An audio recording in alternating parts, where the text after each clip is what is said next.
The Alternative Dig Talk. Real issues, real talk. At first, we hit your gadgets with our state-of-the-art digitalized mobile studio with the debate on the road behind the wheels. Later, we launched our magnificent studios located on Plot 1A, Sewagude Close, Lukulinanganda, Machindye, Kampala, where we bring to you our must-watch shows like The Mighty Drive, Monday to Friday, 8 a.m., Hotline, Mondays, 7 p.m. As for legal matters, Twins at Bar, Tuesdays, 11 a.m. Wednesdays, 6 p.m. is Afro-Caribbean Link, where we connect Africa with the Caribbean. Voltage on Thursdays, 7 p.m. featuring a youthful panel. Interface with Dr. Kiza Besije every Friday, 12 p.m. with his call to action against injustices. Snap Talk, Saturdays, 6 p.m. with the trio. A must-watch, The Political Dice, Sundays, 8 p.m. with the duo that never stammers, and so much more. Watch us live on all our social media platforms. We are The Alternative Digitalk. Real issues, real talk. Hi, welcome to The Political Dice. It's controversial, purely political, well researched, accurate and global. Oyagala bya parliament oba council. Yes, state house oba ghetto. Ani ayuga ku ground. Ani gwe babuze. Okimanyi nga Dr. Kiza Besije alesa amaanyi. Olwofadda bafutoli abateesemu obuvaazi. Oba yo DP eri kuki? Olwojema. Bano ba MKCG bo baddawa. Abo bafuna CDF baamala tebabanja. Olwo baba ate bange bali kuki? Abo bo akina kulabisa simanyanga posturing tebabiri mbali mu structure building. Naye ate ono ye. Ani oyo oba? Ye ali kuki? Oyo tumuleketa gamba mpanyiga mawe. Ebe ndabena birindira no ku The Political Dice ku The Alternative Dig Talk nange Teddy Tenja ewamune Farida Bikobere buli wa Sunday sawa 2.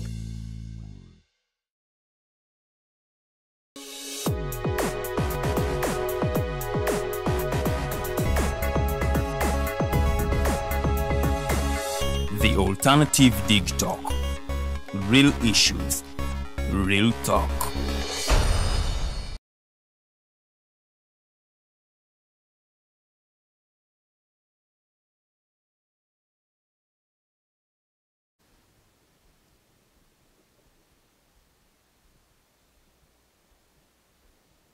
Kale, omulabi wange omulungi nkwaniriza nate buli lunaku lwa kusatu essaawa ziba 10 era nga wetwogerera omulenganjuba gwange gwoŋŋamba nti kwakaitako dakiika 3 ku ssaawa 10 olunaku lwa kusatu era nga omwezi ogw'omusanvu tugukubye oluku mu mutwe so nsuubira ggwe eyalina enteekateeka ez'omwaka 2024 ndowooza otandise okubaako olugendo wozituusa naawe atannabaako okuba wozituusa tukyalinayo ebbanga tukyalinayo ogw'omunaana ogw'omwenda ogw'ekkumi ogw'ekkumi n'ogumu oba okyali mulamu oba ne December osobola okukibotola omanye bagamba nti ekitata muyima ebiseera ebisinga tekimalaako nteeze so munnange funvubira lwana okusobola okulaba nga otuukiriza nze mukose Arnold Anthony olunaku lwa kusatu tuba tugwemale n'ensonga za byamizannyo nsonga za kwadibo bwe twoga ku byemizannyo no specifically tuli ku muzannyo gumu kwadibo bangi gumanyinga Quidditch guno omuzannyo nno ekyenjawulo ku muzannyo guno nti gugatta emizannyo egy'enjawulo is like 3 to 4 in 1 osanga mu football osanga mu netball osanga mu volleyball osanga mu element ya cricket naye ate ekisinga okwewuunyisa mu byonna tugwe muzannyo gwokka sofa ogugatta abawala n'abalenzi mu kaseera ke kamu omuwala asamba mu tiimu yemu n'omulenzi ng'ate bakonfrontinga oba bakompitinga oba nga bakontana ne tiimu endala naye ngerimu abawala n'abalenzi naye olunaku lwaleero tulina muganda waffe kojja waffe taata waffe adimisata waffe okuva ku SS Mpigi era nga ono ye mukulu Nsereko Musa era nga tugenda twogera ku nteekateeka bano be bafunye omukisa okuba nti be bamu ku bagole omuzannyo guno okwegatta ku Elisa Africa ne Elisa Kwadibo Club so kulaba nga bagaziya omuzannyo guno mu mijiji emito oba oli awo myaka 10 okuva olwaleero babenga zempagi okuyimiridde omuzannyo guno munzikirize mukulu omuzira mmere muzukulu wa Namwama atulamuseeko tandikira tukwaniza ssebo era lamusa kumulabi waffe tandikiraawo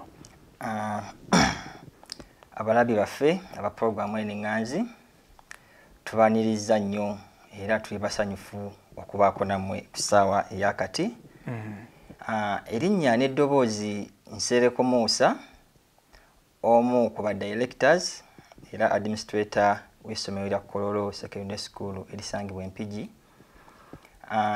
Ndi musanyufu nnyo ssebo Mutesitesi okusobola okunkyaza ku programu eno y'ettendo okwogera ku muzannyo omupya eri abantu abasinga obungi era omuzannyo ogw'ettendo ogusobola okusosowaza n'okwongera ku bantu. Nga bwe nkomyawo nkyazeewo ku Kololo Secondary School. Kololo Secondary School nsomero erimu ku ssomero mu Mpigi eryasosowaddwa era eryafunye omukisa ogw'enjawulo okuweebwa oba okuba nga ly'essomero erifuuse ambassador mu masomero g'Empigi gonna okuyitibwako okutumbula n'okusaasaanya omuzannyo gwa quadball. Sebo mu nsonga eyo sinza butasooka kwebaza ku kitongo kye bayita Elisa Africa kubanga yemu kwebyo ebitongole ebiba nti bivuddeyo okusobola okutumbula ku bulamu oba okwongera ku bulamu bw'abantu nga buyita mu by'emizannyo, mu by'okusomesa n'ebya enkulaakulana. Nga bwe kiri nti Elisa Africa, Elisa kitongole nga bwe kiri nti kiri Education for Life and Social Action. Mu butuufu kituukiriza ennyingo zonna ezo nti education wadde nga bayise mu sports egwa quadball okusookera ddala basomesa mu mbeera nti ebyemizannyo n'ebyobulamu oba n'ebintu bya bulijjo. Mu byobulamu bongerako nti singa baba bazze ne baba bakusomesa bw'okitegeera n'okimanya kikuyambako nga ggwe omuntu okukulaakulanya obulamu bwo. N'ekintu kya social nkiyite nti embeera eya bulijjo.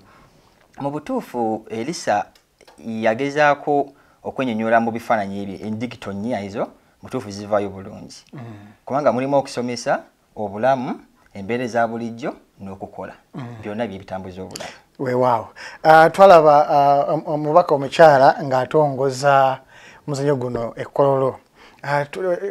Sooka otusigira ekifaananyi fe abataaliyo omulabi wange ataaliyo musigira ekifaananyi embeera yali etya era lwaki mwemburesinga omuzannyo guno omuzannyo omupya abangi tebagumanyi naye ne mugamba nti omwana gw'onaalera era anaavaamu omutandika akyali muto. Neyanziza nnyo Mutesitesi nga bwe kiri nti ekintu ekipya mu butuufu ffenna twagala ekintu ekipya ate ffenna mu nsi yonna twagala ekintu ekyenjawulo. Twali basanyufu nnyo era tweteekateeka ekimala bwe twawulira nti Elisa Africa ffe nga bannakololo SS etuwadde omukisa ogwo okujja tubeera omu ku bambassadors mu masomero gonna amangi agasangibwa mu Mpigi. Ffe baali bakololo twasanyuka nnyo era tweteekateeka ekimala eky'omukisa omulungi. Bajja ne batutraining omuzannyo ne batuwa kits ne tufuna omubaka najja naye n'abeerawo n'agunyumirwa.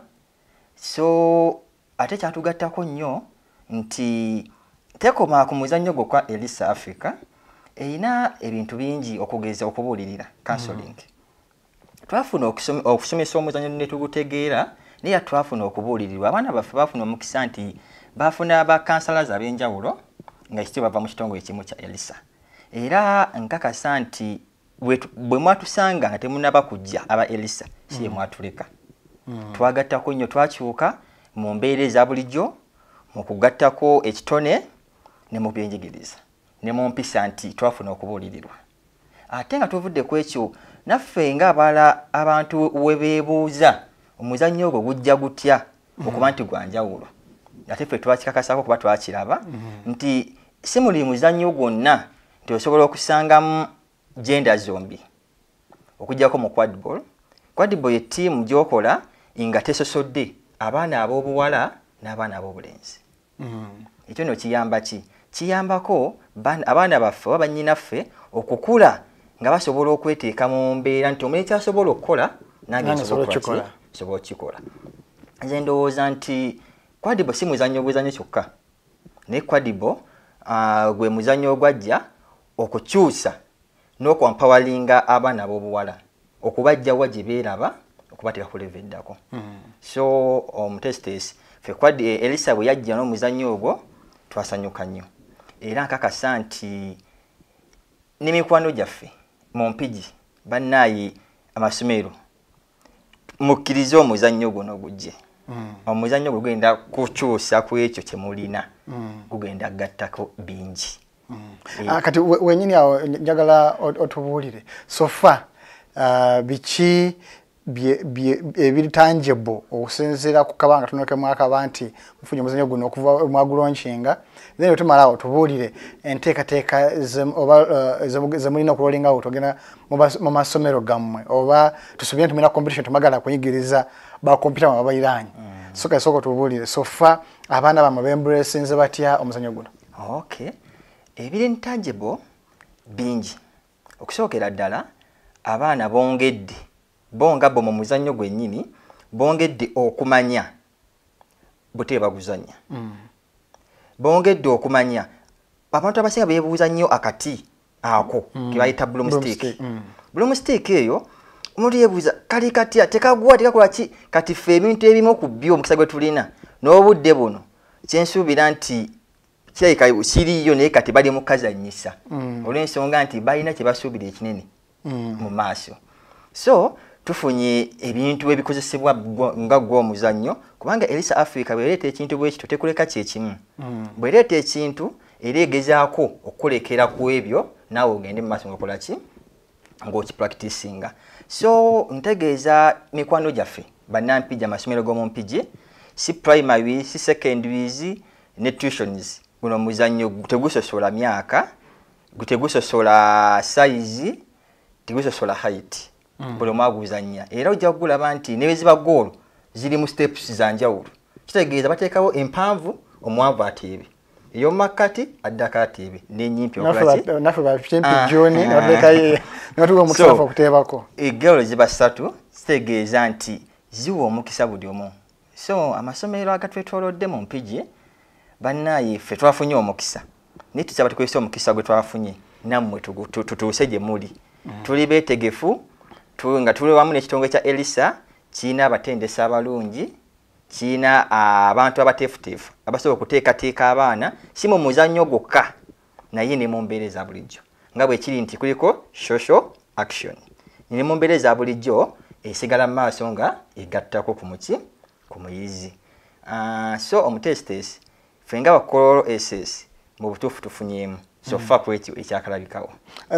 Mwafunyeyo amasomero agabaliranye oba primary oba secondary nga gagamba nti naffe oba oli awo mwali tuincorporatinze oba mwali tusuniddeko tukikola tutya oba sobola tutya okubeegattako era bwebanga baba batuukiridde sofa mwina nteekateeka ky'okulaba nti mulolinga oti okubatuukako eyo na gye bali.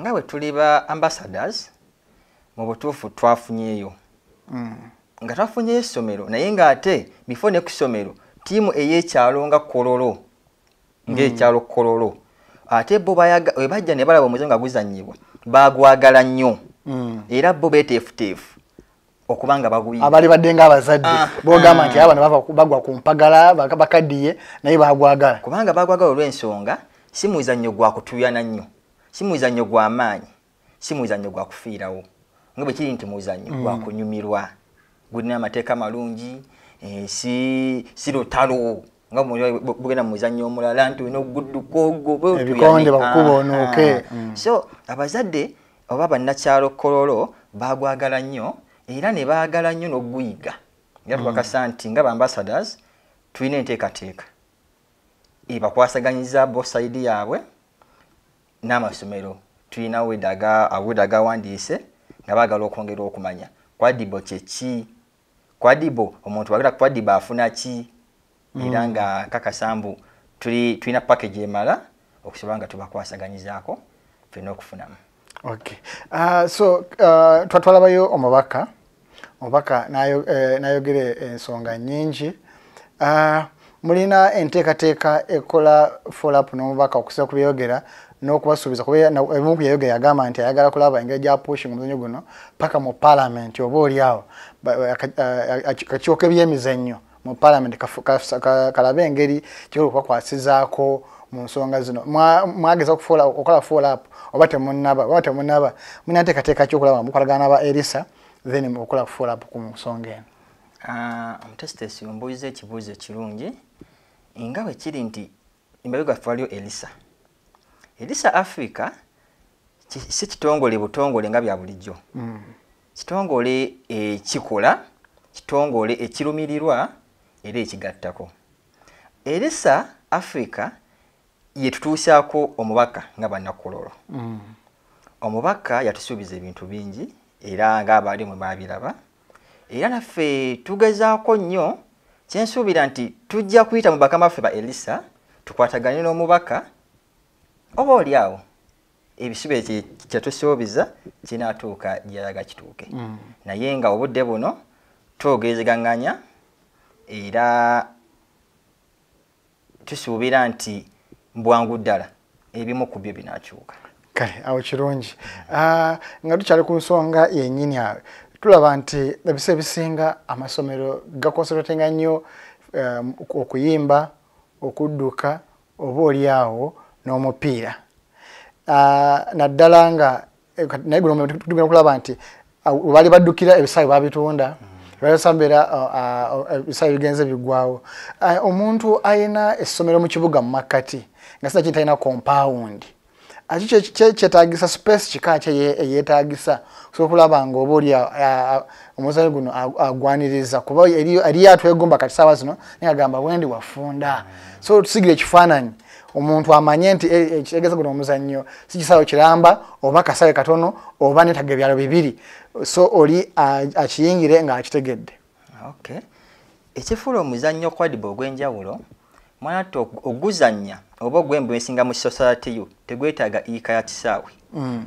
Omuzannyo essomero lyonna kanjogere ku kintu ky'amasomero essomero lyonna nsensuubira nti teriyinza kubuzaawo kubula nga terina compound ejyamu netball court. N'oba olina netball court space ozannyira netball omuzannyo gw'okubaka ng'olina osobola oguzannyira kwadiba azannyirwawo kweri azannyirwawo. N'oba olina volleyball court owazannyibwa volleyball kwadiba olwajjaawo. N'oba olina kisaawe ate ekinyuma nnyo nga si ekisaawe nakiramba n'okozaako half nawe ajjaawo. Kitegeeza tekimala kwetaagisa afuna iika ya kisaawe okwembeesinga omupiira gwa kwadiba. Nze mbadde mmanyi nina kubanga nina ekisaawe kumpi nga Namboole nsobola okuteekamu abasambi bange so kiba kitegeeza nti naffe abalina obusomero mu kibuga ogulwo omuzannyo tusobola ogukola oguzannya. Mukulu Nsereko wennyini awo twagala otusigira ekifaananyi ku mbeera ey'okuba nti ebiseera ebisinga abayizi oba abaana banyumirwa nnyo ekintu ekyenyigiddwamu abasomesa kuba ng'omuzadde. Abaana bano mwabasampulinzeeko mwe ng'abasomesa n'abasomesa ne mukwataganamuko okusobola okubasikiriza okujja ekifaananyi kiri omanyi twayagalanga nnyo omusomesa we yenyigidde naawe oba oyagala sinakindi timu gyalimu naawe ogibeeremu mwafunyewo obusikirizi buno oba mwatandisewo oba mulinawo enteekateeka yonna egamba nti ffe ng'abasomesa sooke tusampulingamu abaana bano. Mukadde wange ombuuliza ekibuuzo nze nzikiriza nti twakulanga tuwulira nti ennyonyi enkulu yigiriza ente okubuuka ng'onoyagala ekintu kibere perfect ndala mu baana ab'essomero gwe omukulu kyokola abaana baagala nnyo kigezaako. Ffe Kolo SS Mpigi tulina enteekateeka era tulinayo ne match bayita ebyawala nnyo wakati w'abayizi n'abasomesa.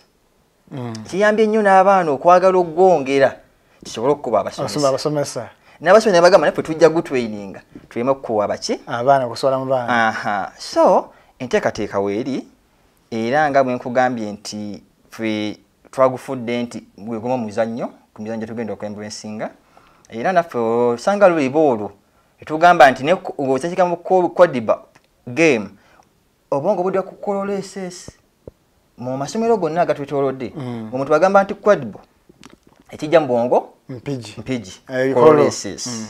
So naffe tuli beetegefu nnyo ogw'embwensinga n'abantu baffe n'abazadde baffe basanyufu engeri gye baguzannyamu eri so interesting gye baguzannyamu n'engeri gye yeetera omuntu okutula ku bunkenke ate nga bwanyumirwa ayo yagutu empiira esatu ate gye mu kisaawe ate so buli omu yeebuuza kiri kitya so nga ate kyangu nnyo ntwakasa nti ebbanga erituweereddwa bwerina ggwirayo kyensuubira nti mpigi ejja kuba etutumuse mu muzannyo guno. Ebiseera bisinga abazadde tweralikira nnyo abaana baffe ab'obuwala naddala nga bazannya n'abaana abalenzi. Guno omuzannyo omupiira abazadde reaction yaabwe yali etya nga bakagulaba naddala nga balaba muwala wange azanya ne mutabani wa Mombejja nga tabitegera bulungi. So eyo first reaction eyo yayita mu bazadde era amasomo mutya ogihandolinga either yali positive oba negative. Nga buli omu egwe nti muzannyo mupya buli omu esooka ne yeebuuza ekyasinga ddala obba confusing oba batabula nga balaba ttiimu ziri bbiri mu kisaawe si bawala side emu n'abalenzi side emu naye nga mu balenzi mwe muli abaki abawala gamba ni muzannyo ki aba n'ekyokubiri ekyo nno kyawa confidence abazadde baffe nno tebaatyamu era buli omu bayeebuuza nga bagamba tukoze tutya ogujja okugulabako mwinayo kinga tuvudde ku twingi tulabye ki ekiddako so tebaatya olw'ensonga tebakisanyusa nnyo kulaba nga omwana wo kyakola ow'obuwala omuyizi asobola okukikola kisanyusa nnyo nga olaba Abe kyakola ne Lilian akola ki akikola so kiri mu muzannyo gwa Kwadibu bw'akwata omupiira n'adduka asobola okuteeba ne Abe bw'akwata omupiira n'adduka ateeba. Ekyo kyabayamba nnyo n'okwongera basikamu confidence bunga abaana nti yes we can. So abazadde baffe tebeekanga tebalina negative reaction ku nsonga eyo naye bakinyumirwa ate nabo bakyesunga era mu bwangu ddala nsuubira ndoteekawo ttiimu y'abazadde nga ya Kwadibu. Okay, akizaamu amaanyi okiba nti n'abazadde bembracinga omuzannyo guno because mbadde manyi oba oli awo bayinza okuba nga baatyamuko nga balaba oba kiyinza okukosa abaana baabwe. Kino kishepe omusango gushepe sofa si bbanga ddene kuba nsonyi oyinza okuba nga nkubuuza ebibuuzo ng'oyinza okubuuza nti mu mazina g'emyaka 10 myaka 7 naye ndi excited okuba nti guyingidde mu masomero tubadde tuguulira Jinja tuguulira Masaka ne wano Kampala nga tegunafulumako nnyo wabuli wa Kampala wano mu Buganda okumpi. So ndi excited lwenswaki nkubuuza ebibuuzo bino naye ekyenjagala okumanya mwenga abasomesa n'abazadde mulina bwetaavu ki nze bwe mba njagala omwana wange abeegatteko naye nga tasomera wammwe naye nga kyenjagala muzannyo guno gwokka oba oli awo bwenasikirizibwa njamuleeta asome naye for now because mwe mwasoose okuyiga okuleeta omuzannyo guno naye wange bwazze ngulede namutwala musomero eddala naye ate njagala ayige niwankubadde nga sinamutransferring. Munawo enteekateeka eyo eyingiza abaana oba mu training katugeza oba ku weekend oba evening nti okay tusomera wano naye tukukkiriza era wekibanga enteekateeka eyo bweri ki ekyetaagisa? Ekirungi gavumenti yakyusamu mu nsomesa. Tulina cultural mwene empya eriko omusomo gwe bayita physical education PE nga gwabuwaze eri abaana abo. Fenne kolo omusomo ogwo tukutanga nga mukulu nnyo era gwatuyambyeko nnyo n'okubanga tujja guyitiramu nnyo okutumbula omuzannyo gwaffe guno. So omuzadde yenna oba omuntu yenna eyawulidde nga yeetaaga okuyingira mu muzannyo guno wadde nga tannasomerayo omukisa weeguli. Omukisa weeguli nnyo ate nga tetujja kusaba requirements kubanga njogedde mbega nti Elisa Africa bwe yaleeta ekintu yatuweerako byonna. So equipments weeziri emipiira weegiri okusookera ddala asooka ajja aguyige kale wekiriba kyetaagisizza tuli kimugamba mu maaso naye obudde buno gate nzigule jasi kujja kumanya programu yaffe tuguzannya ddi akutwegattako era nga tusuubira nti olw'obulungi bwagwo oba obulungi obugulimu tusuubira abantu bangi ab'enjawulo abayizi n'abatali bayizi kuba nagwo muzannyo nga emizannyo emirala era gusobola okusitula kabiyayo okuva woobadde okutuuka ku level endala. So omutesitesi nti tewali nnyo kyetuyinza kwetaaza kwoyagala oguyiga okujjako yo okujja tutambulira wamu madde manyi ojja tugamba jayiko ne 10 awo ojesalinge anyway ekizaamu amanyi ddala kugwe omuzadde owulira nti omwana we yalegatsa ku muzanyo guno oba oli awo ogamba nti yali baddeko ekirala kyayongereza ku bitabo so ndowooza mukulu Nsereko Musa omuwulidde bulungi ng'annyonnyola ensonga zino ndaba kale katolaganya naye njagala otubuulire enteekateeka ze mulina ku muzannyo guno naddala kuba kati gwagize nga tunaatera okuwunzika taamu muyinza okuba temadde na budde bumala mu taamu eno sokulaba nga bagwigiza bulungi mulinawo enteekateeka ya holiday oba mulina enteekateeka ya third term oba weeri mbadde nsaba omulabi wange ogezeeko okumwanjulira enteekateeka eno so that ne baba nga asobola okusikinga omwana we third term najja asobola okumuleeta ewammwe naye nga specifically ekimuleese because fenafena obusobozi bwabwe bwanjawulo eriyo atasobola gya mu bitabo naye nga emizannyo gimwanguyira naye nga ekyamuleeta ewammwe oba oli agwalibadde muzannyo guno nteekateeka ze mulina ze mugamba nti taamu ejja oba mu luwummula kwetutandikira.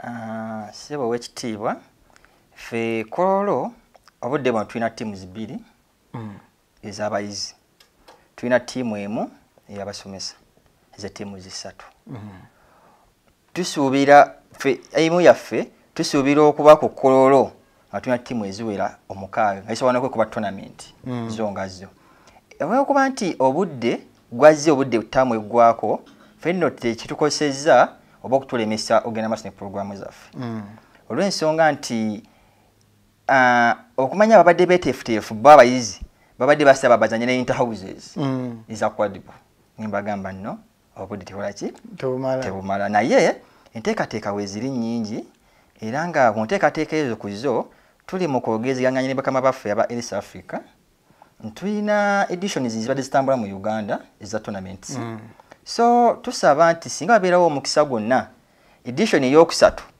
netuweebwe Kololo netuba omu kwabo abatestes tusuubira mbu ate kijja tugattako nnyo kuba ate twakasa nti we munaatuukira mweyo third term tujja kuba tulina amasomo gaffe amalala agasukka ne mu 5 aganaabagamaze twegattako so tulina enteekateeka nnene nnyo ku lw'omuzannyo guno okusobola nti nga bwe nti kimuzannyo buzannyo gwokka naye gulimu ebintu bingi ebirungi ebigwesembeddemu tulinamu okubuulirira abaana tufuna challenge nti abaana bajja ne basoma busomi nga tebalina kubuulirirwa omwana abanga amanyi nti nze nsoma biology chemistry ngenda kuba musawo saati nayirabira nti nsobola okusoma biology ne chemistry nengattako Quadribo byene bigaana ate nempitamu ku Quadribo so counseling eyo ekyusa abaana mentalite zaabwe waliwo abaana nga ye mentalite ye amweluza sina kyensobola naye after the counseling mana agamba mutuufu guno ngusobola ate nagwo nagwefubako nnyo nakolaki nagukola so enteekateeka ku Quadribo nene nnyo ku Kololo SS Mpigi nene ddala nti tulina ne tournament zetujja otegeka ne bakama baffe bana batebana batuwa chance eyo ffe tulina ezaffe era ensonga lwaki tuli mu kaweefube etambuza Quadribo mu masomero ag'Empigi ag'enjawulo so omuntu yenna yali etaazi okuba omu ku Quadribo omu player banayajje muzanyo guli so interesting gunyuma kale ebigoma bigwa byokya ambadde nsaba osibula omulabi waffe ng'omulagirira Kololo SS esangebwawa babava Kampala babava Masaka akwata kubo ki wena kisoboka n'enamba y'essimu otubule ne byetaagisa okujja okubegattako kubanyiza okuba nga ndi wano nga nkyagala okuddayo okusoma nga bwe nfundikira nasafundikira nsookera ddala okwebaza Mukyala Martha tweyanziza nnyo tweyanzige byonna tusiimira ddala mukadde waffe byonna byokola tusiima mu nsonga y'okwebaza nze okwebaza ekitongole kya East Africa kubanga singa East Africa tetwalifunye mukisi ogwo kugatta ku baana bagwanga ngenzikiza mbu kuno kugatta ku baana bagwanga tetwalifunye mukisa nga bana Kololo kubeera nga tusoosowazibwa kutuuka ku ssabwe editi mu mbeera eyo nziramu okwebaza direkita wange Tumusange Ahmed nti byonna byokola tubiraba ate ebisiimibwa sebo tweyanziza nnyo buli kimu kyokola ku Kololo SS community ya Kololo SS abazadde baffe abalungi abatwesiga ne batuwa abaana botuufu mukola kyanjawulo mukola kya bbeeyi. Kolo SS Mpigi tusangibwa mu Mpigi district. Bw'oba ovuye Kampala mayiro 15 kumpi nno. Bw'oyira Mpigi oyinza ogamba Mpigi eyi kiri wala nnyo kumpi awo mayiro 15 oba oviramu Nakirebe ku stage okkirirako mpola awo mita ziringa 5 kukidda ku play oyita ku kyalo bayitawo Kagaba Sekimu era inogwe Kololo. Tuli awo tulabika bulungi obupanji kukubo kwebuli. Bw'oba ova Masaka era oviramu Nakirebe kubo lirimu era nokkirira awo. Kololo wetusangibwa tuyingiza okuva ku siniya esooka paka ku siniya ey'omukaaga. Tuzirina zonna classes abasomesa abakugufu muyo kyebakola. Society mala nnungi tuli bagaze ekimala. So bw'otwesiga n'omuyizi oba weesize mu kitabo ekituufu olw'ensonga nti tetusomesa busomesa bwa secular naye tulinaku ne vocation. Kati ku vocation ate bw'ogattako ne sports kitegeeza omwana oba omutadde mu kifo ekiki ekituufu. Ayadde atwetaaze soba we namba yo tulina enamba ez'amasimu.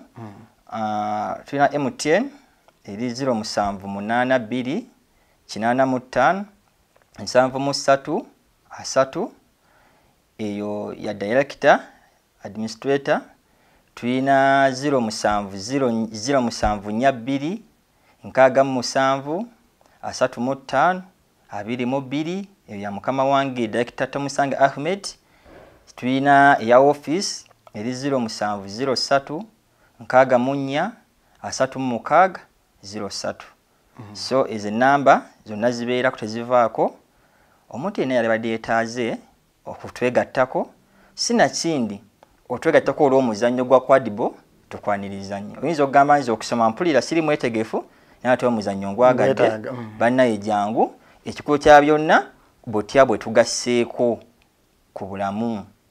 Bintu bingi kibikyusa obulamu mu mbeera ez'enjawulo. Kale tweyanziza nnyo tweyanzeege oyo abadde administrator Kolo SS Mpigi agambye oyitira Nakirebe awo omukulu Musa Nsereko omuzirammere era nga bwe tutambudde nze mukose Arnold Anthony omumbejja Luwedde Liani abadde ku kamera kwoteeka ne Ali alibawa abadde mu byuma so kulaba nga atuusaako ensonga zonna bwe zitambudde. Mubeere bulungi paka olwokusatu olujja Mukama Katonda batukuumire mweraba.